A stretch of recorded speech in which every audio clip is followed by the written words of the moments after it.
Evet, edindiğimiz bilgilere göre şu an Nuh Festivali'nden dönen bir pick-up'ın karıştığı kazada ölü ve yaralılar var.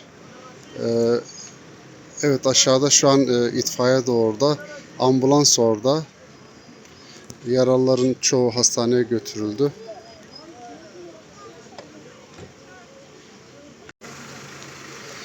Evet, trafik şu an tamamen durduruldu. Kontrollü geçiş de sağlanmıyor. Yalnız durdurdular ta ki o yaralılar yoldan çıkarılıncaya kadar.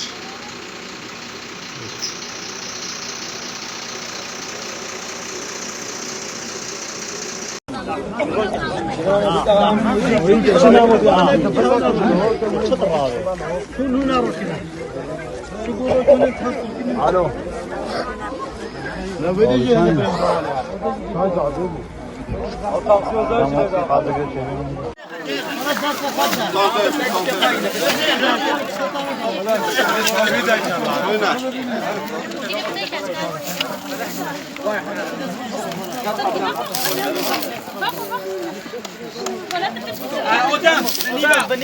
Hocam,